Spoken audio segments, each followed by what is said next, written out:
frowns, so I look away quickly and focus my attention on the lady in front of him instead. She's humming softly to herself, some old-timey tune that sounds like a church hymn. Her gray hair is pulled back neatly from her face and gathered in a loose bun at the nape of her neck. There's a swipe of red lipstick on her razor-thin lips that has migrated to her two front teeth. In her lap is a mound of yarn. She's working a pair of sharp ivory knitting needles through it, forming row after row of stitches.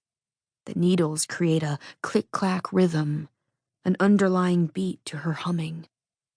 I try to continue the game, to think of a story for her too, but nothing interesting comes to mind. She's the most ordinary-looking old lady, sitting there in her floral blouse and navy dress pants. She's probably headed to visit her grandkids or something, or to a church convention. She's definitely got the churchy vibe going with that humming and the prim way she's sitting. I'm about to move on, choose another passenger to make up a story about, when the old woman looks up. Her eyes lock on mine, and a slow smile spreads across her heavily lined face. I start to smile back, but then something in her eyes makes the hairs on the back of my neck stand on end. There's a strange depth to her nearly black irises. If I squint, it's like the blackness shifts and moves. I shiver, and she grins wider, showing all her teeth, especially the lipstick-caked ones.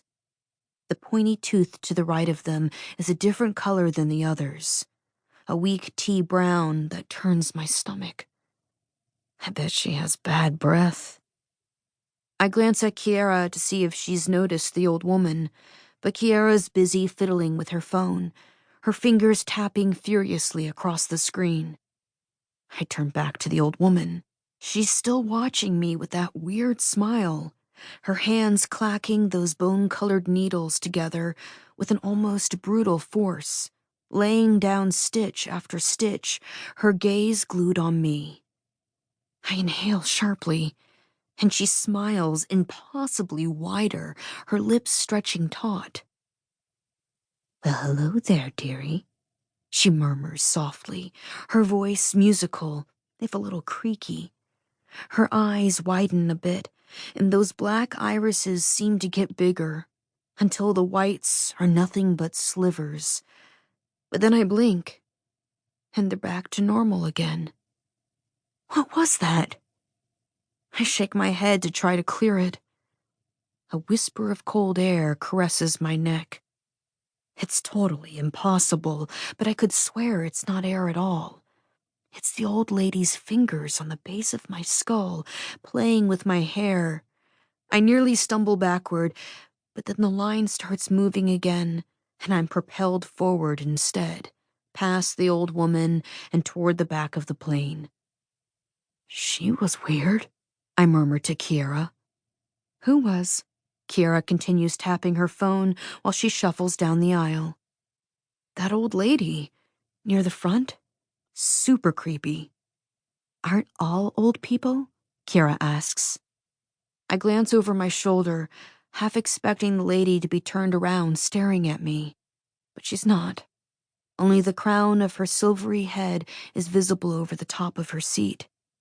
I turn around fast. At least she's way up there, and I'm all the way back here.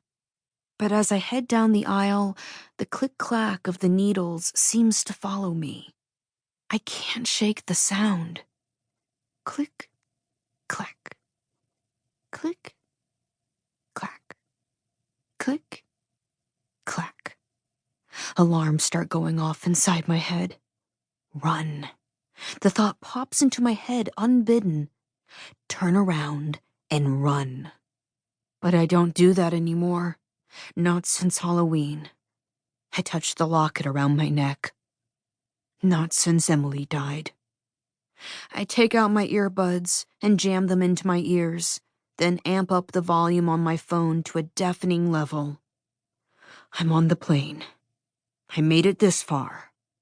I'm not backing out now.